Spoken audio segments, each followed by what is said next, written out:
Welcome to Gavels Down, Voices Up with me, Rachel King. This is where we leave convention at the courtroom door and dive into your real stories, bold and unpopular opinions, and change-making ideas that really shake the legal world up and change where change is desperately needed. I'm here to shake it up, talk about unfiltered insights, and amplify voices that need to be heard. So are you ready? Let's get it. Put the gavels down and the voices up.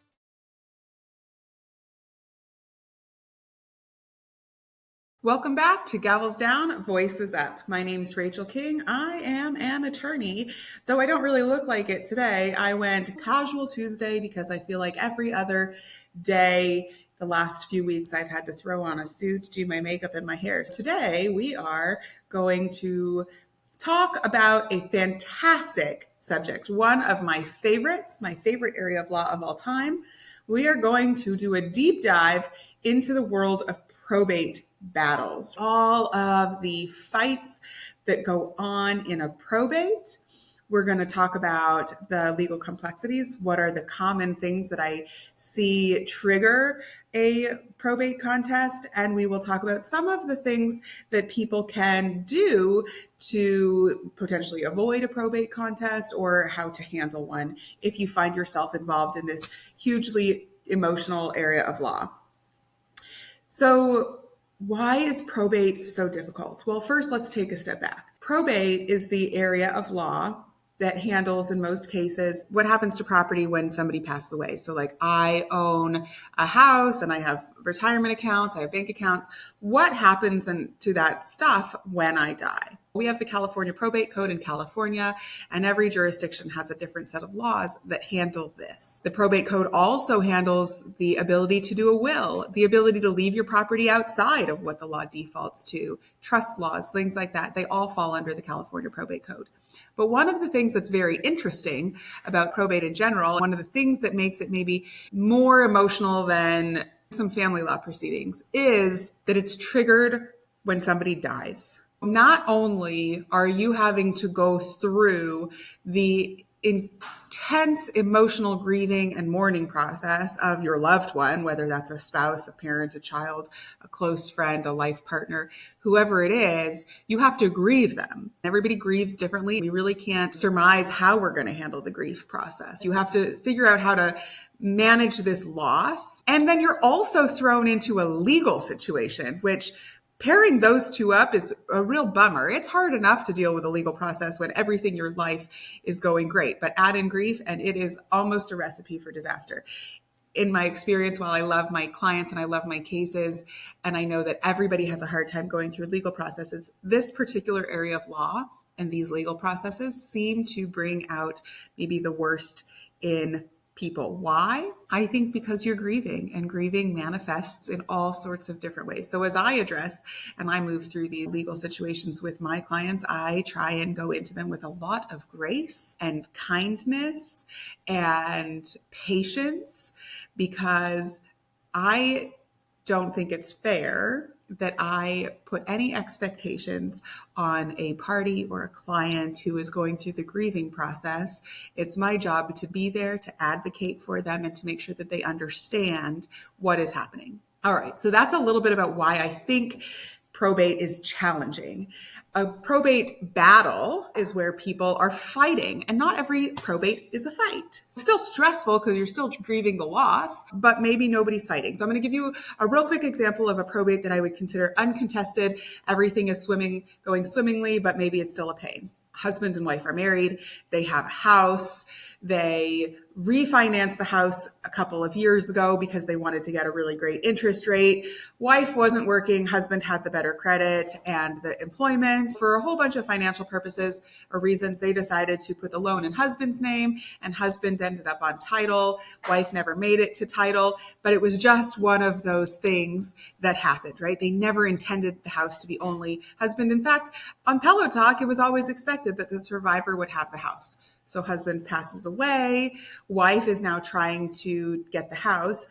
All the kids get along. Everybody's happy. Nobody's causing any problems. Wife still has to go into court to get that house moved from husband to wife's name. So there's not going to be a lot of problems. I don't expect it to be contested, but it'll still be stressful, still be a probate proceeding, and still take some time and money. It's not a contested situation, right?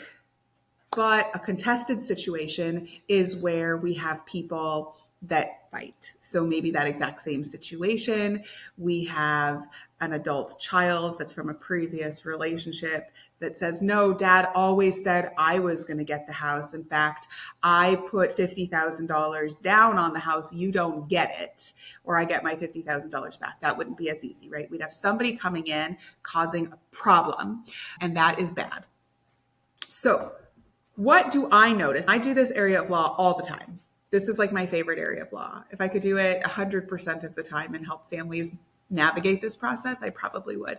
That and family law. For some reason, I'm drawn to the dramas. I don't know why. Maybe that's why I like the Hallmark movies. My husband always makes fun of me because I like Hallmark television, but here's why: because I have the highest drama in my life as an attorney in family law and probate battles. I like the can't we all get along? In fact, I tell people that. They're like, oh, you must love to fight. I'm like, I don't. I just want us all to hold hands around the campfire and sing Kumbaya and get along. But if that's not going to happen, you bet your bottom dollar that I'm going to be in there fighting the entire way with you through the court process, making sure that your voice is heard and your story is told.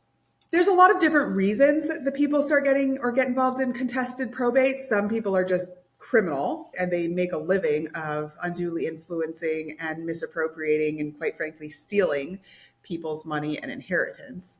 But while that's common, I would say the things that I notice that cause the one common factor in almost every single contested probate, whether it's a will contest, a trust contest, intestate contest, I mean, whatever, like people just complaining that somebody did something wrong.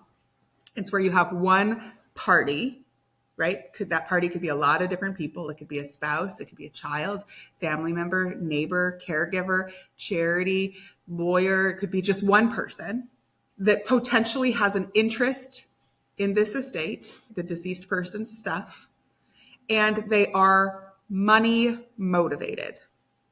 Okay, so the thing to really remember is money motivated. In every single case, it typically stems from somebody who is there is one person involved that is financially motivated to get as much as they can. Even when we have contested or familial disagreements going through an inheritance issue, nobody is money motivated and everybody wants to be and let live, or however that saying goes, live and let live, or doesn't want to cause a problem. That's not what mom or dad wanted, or I don't want to destroy my family, or I don't want to deal with court for years and years and years. Then we probably are not going to end up in a contested probate. That's one thing that I look for more than anything. The second thing that I would say is a common reason for contested probates, another trigger, is where we have people that have left property or a different way than the law provides. So if the law provides that a spouse inherits everything or children inherit everything, and I say, well, actually, I want to leave some money to St. Jude's, or I want to leave some money to the state of California general fund or whatever. You could not like my idea, but it's my stuff. I get to leave it where I want. If I've decided to leave my stuff to people or individuals or entities that are not how the law provides for by default, that's also where I see a lot of high conflict. And that can be because, again, typically somebody's money motivated and they wanted more, or because they think they knew mom or dad best and that's not what they wanted. Every now and then I'll have somebody who says, you know what, I think for example, caregiver took advantage and mom felt really sorry for the caregiver because she could never pay her bills and wasn't getting child support. So she decided to give her the car and $100,000 or something. I would say even in those cases, somebody is money motivated, right? The caregiver was money motivated typically at one point, or somebody's money motivated, but it still doesn't become contested, is where the children are like, yeah, it's fine. Like caregiver can have whatever. So we're looking at unequal distributions or distributions that are not how the law would default to. That is a trigger. We're also looking for somebody in the family or somebody that's involved that is money motivated. That's where we see the contested probates. And it's pretty challenging because now you're fighting with family. In every single case, you're fighting with family. Why are you fighting with family? Because the law is set up so that family, bloodline, inherits. Spouses and bloodline inherit. So that is your family. Anytime you're going against that, whether that's to enforce a will or to enforce a trust that goes outside of that or to make sure that all happens, you're fighting with family, and that adds a lot of drama. And then again, you're doing all of this, you're having this massive fight on the battlefield of grief, which sucks. So what do I recommend for handling probate battles? Well, one, I think identifying the reason that everybody is in probate and is fighting about this is really important. Can we identify who the person is, the money motivated individual? Is this a principal argument? Is it really truly that we just don't want that caregiver to get away with convincing mom to leave all of her money to the caregiver? I say this, I know not all caregivers are bad. It's just, there's a lot of reasons that I talk about caregivers. And quite frankly, when we're dealing with a very short podcast in 15 minutes or less, trying to talk about this crazy, complicated subject, it's one thing that's really easy to use and everybody can get it. Everybody, when I say caregiver, is nodding along like, yes, I get it. If it's a principal argument, like I just don't want caregiver to get away with it, that's fine. We can do that, but we need to identify it.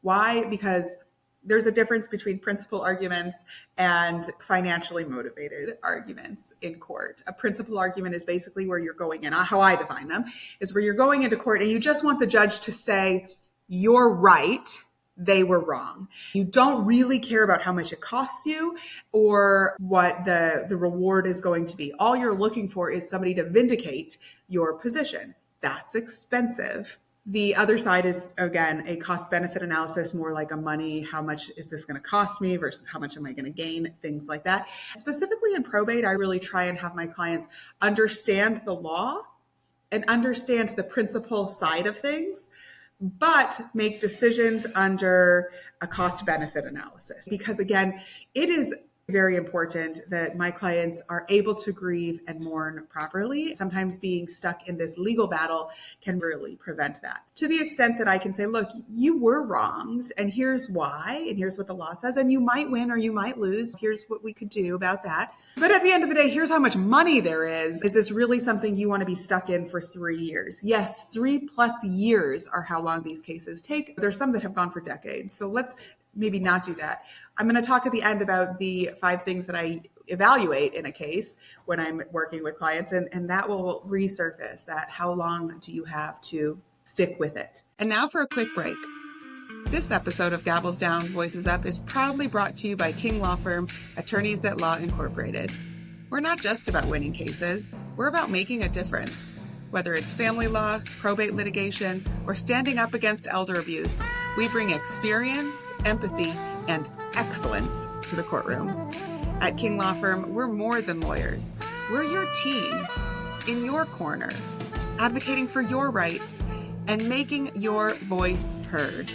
Visit us at thelawyerking.com and on the socials at The Lawyer King to see how we can fight for you and with you.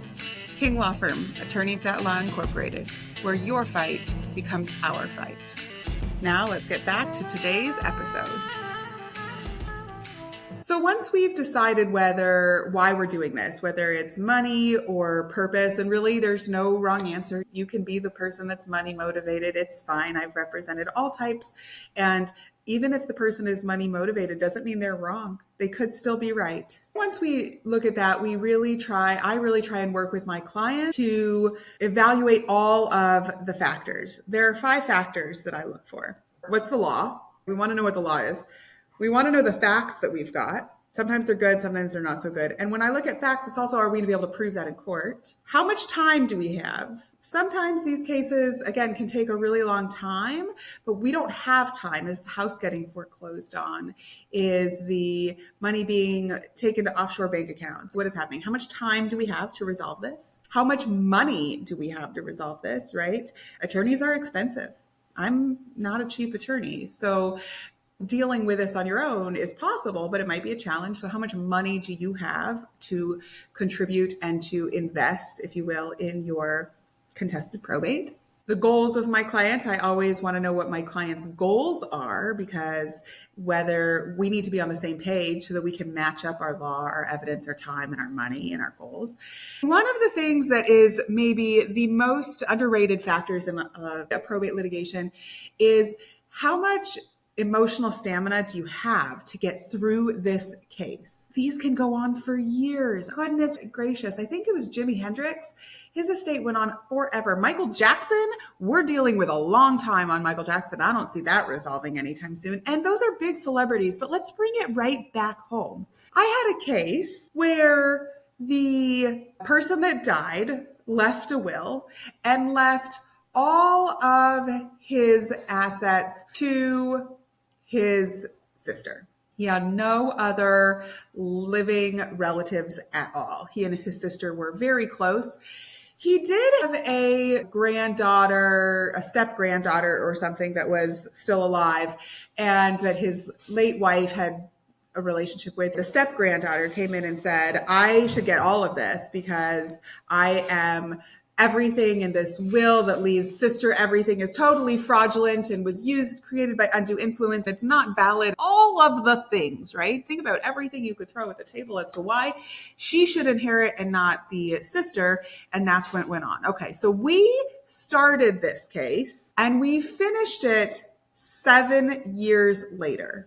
Happy to say that my client won. But I had the judge say at one point, I think we were on year 2, and he looked at both of the parties and he said, man, you two have both hired really good attorneys. You're fighting about this estate like it's multi-million dollars, hundreds of millions of dollars is how you're fighting about this case. And he said, but let me tell you, it's only a $300,000 house. So at the end of this, the only people that are going to win are attorneys. Nonetheless, even though I really believed that a settlement would have been appropriate, and while I believe the other attorney thought settlement would be appropriate, we can't force our clients to do anything. So we ended up going to trial. I don't know how much the other party paid their attorney, but I know how much I was paid, and I was paid a lot. That's a long time. That's a lot of stuff to do. Even though there were periods of down, that's a lot of work. So talk about the time, the money commitment, the emotional endurance to continue to fight about what the decedent wanted to have happen. Everybody fighting about it. It was just horrendous. And at the end of the day, I wouldn't be surprised if we added up all of the attorney's fees from the attorneys involved. It was more than that value of the $300,000 house. So you want to hopefully not let that happen. That would be a principal argument. Didn't matter how much it cost. Somebody just wanted to be vindicated and have the judge say, you're right. But at the end of the day, I think money matters. I think emotional health matters. I don't know that you want to spend your years going through a lawsuit. While I'm happy to take my clients down that path, and while I get to know them very well, I feel like there's other people they might want to be spending time with. Maybe not. Maybe they really like me. Anyway, I think it's really important that as you navigate a contested probate, or you find yourself even faced with a probate and trying to figure out if it's likely that it's going to be contested, that you look at whether it's principal, who the person that's money motivated is, what is the cost benefit analysis of this, and you really play all of this together, looking at the 5 factors, the law, the facts, the time, the money commitment, the goals, and how much energy you have. Then if you find yourself in a contested probate, reevaluate all of that as time goes on, because guess what? Life happens. And while you may be interested in pursuing this very contested probate or find yourself stuck in one and be having to fight it out, you may decide 6 months or a year in that you're like, I've got something else going on. I don't have the time or the energy to handle this probate. Please don't underestimate the emotional toll that comes with a probate. Don't underestimate the emotional toll that any lawsuit takes on a human being, but you throw in a probate where, again, you're dealing with grief and loss and money and law and attorneys and all of the stress factors. It can be a lot. So having a really clear understanding of how you're going to handle that and what you want to do can be a really great way to go. Armed with the knowledge and these right strategies, you can navigate probate battles. I really do believe you can. I believe that you can have the tools to make the decisions that are going to be best for you in this situation. Following what your loved one wanted, following your gut feeling, and honoring what was supposed to happen, hopefully without any additional conflict, unnecessary conflict, or if there is conflict, being able to dial back that conflict. If you or anybody that you know has faced a probate battle, whether it was an itsy bitsy little one or a huge gargantuan one that went on for decades and decades and decades, and maybe it's still not resolved, I'd love to hear about your experience. I'd love to get any tips or tricks that you've learned about how you found resolution or how you figured out how to navigate those 5 factors. Your story could really offer some valuable insights for all of our listeners. I hope you have enjoyed this episode. Thanks for tuning in to Gavels Down, Voices Up. Like what you heard? Then don't just sit there. Subscribe, share, and tell me your thoughts. I'm Rachel King, bringing not just my opinions to the mic, but about the courtroom too. Your part, keep listening, keep engaging, and until next time, let's keep those gavels down and our voices up. Unmistakably up.